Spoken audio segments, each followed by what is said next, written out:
Bayangkan, Anda seorang guru, setiap pagi datang lebih awal ke sekolah, mendidik, membimbing, dan berusaha menjadi orang tua kedua bagi puluhan anak. Namun suatu hari, yang menjadi ancaman bukan lagi murid yang sulit diatur, melainkan orang tua mereka. Inilah tema utama episode 5 serial Teach You a Lesson, sebuah episode yang membuat banyak penonton marah sekaligus sedih. Karena musuh utama dalam cerita ini bukan kriminal, bukan geng sekolah, bukan juga siswa pembuli, melainkan seorang wali murid yang terus meneror gurunya. Telepon tanpa henti, komplain berlebihan, tekanan psikologis, dan intimidasi yang perlahan menghancurkan kesehatan mental seorang guru. Pertanyaannya, apakah hal seperti ini hanya terjadi di Korea Selatan? Jawabannya, tidak. Indonesia juga memiliki kisah yang sangat mirip.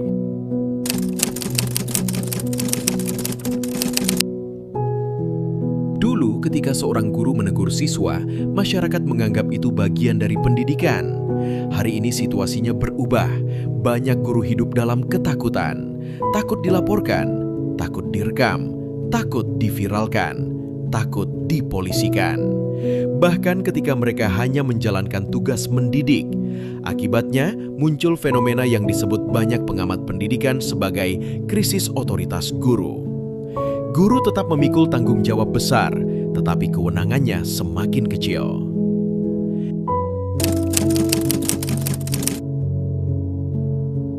Tahun 2024, Indonesia dikejutkan oleh kasus guru honorer bernama Supriyani dari Konawe Selatan. Ia dituduh menganiaya murid setelah adanya laporan dari orang tua siswa.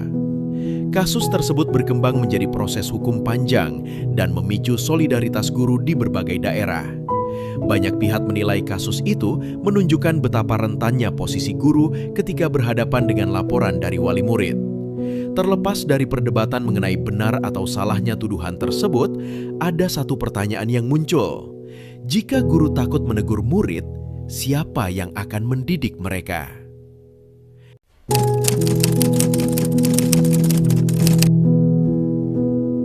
Awal 2026, publik kembali dikejutkan oleh kabar seorang guru SD di Tangerang Selatan yang dilaporkan ke polisi. Pemicunya bukan kekerasan, melainkan karena guru tersebut memberikan nasihat kepada murid-muridnya agar lebih peduli terhadap sesama teman setelah terjadi insiden di sekolah. Namun salah satu keluarga murid merasa anaknya dipermalukan dan memilih membawa perkara tersebut ke jalur hukum. Kasus ini mengingatkan banyak orang pada episode 5, Teach You a Lesson, karena inti masalahnya sama, komunikasi yang berubah menjadi konflik, dan guru yang akhirnya berada di posisi terpojok.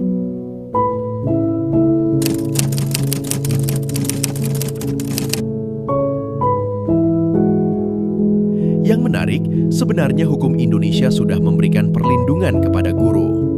Undang-Undang Nomor 14 Tahun 2005 tentang Guru dan Dosen, Pasal 39, menyebut bahwa guru berhak memperoleh perlindungan hukum dari tindakan kekerasan, ancaman, intimidasi, diskriminasi, maupun perlakuan tidak adil yang dilakukan oleh peserta didik, orang tua peserta didik, masyarakat, birokrasi, atau pihak lain. Artinya, guru bukan pihak yang harus selalu menjadi terdakwa. Guru juga bisa menjadi korban. Selain itu, pemerintah juga menegaskan bahwa guru memiliki kebebasan profesional dalam memberikan penilaian, penghargaan, maupun sanksi pendidikan sesuai kaidah pendidikan dan kode etik profesi. Bahkan regulasi terbaru mengenai perlindungan pendidik menegaskan bahwa perundungan, intimidasi, tekanan psikologis, ancaman verbal maupun digital terhadap guru termasuk bentuk pelanggaran yang harus mendapatkan perlindungan hukum. Namun dalam praktiknya, banyak guru tidak memahami hak-hak tersebut, dan banyak sekolah belum memiliki sistem pendampingan hukum yang memadai.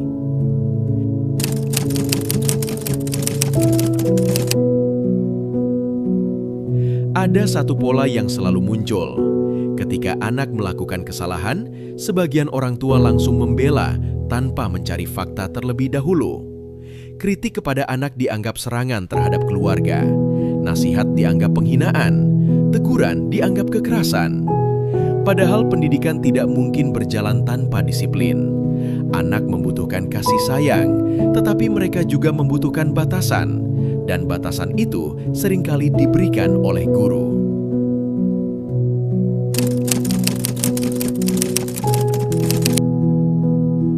Episode 5, Teach You a Lesson, sebenarnya tidak sedang bercerita tentang Korea Selatan. Episode itu sedang berbicara tentang dunia pendidikan modern, tentang bagaimana guru perlahan kehilangan perlindungan, tentang bagaimana tekanan psikologis dapat menghancurkan seseorang, dan tentang pentingnya keseimbangan antara hak siswa, hak orang tua, dan hak guru.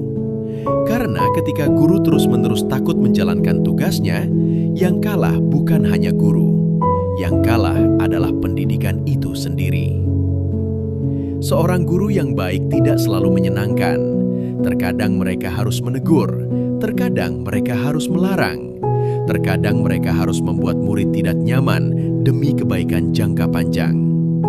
Pertanyaannya sekarang, apakah kita masih memberi ruang bagi guru untuk menjalankan tugas tersebut? Ataukah kita sedang menciptakan generasi yang tidak boleh dikoreksi? Karena ketika guru kehilangan suara, sekolah hanya akan menjadi gedung dan pendidikan kehilangan maknanya.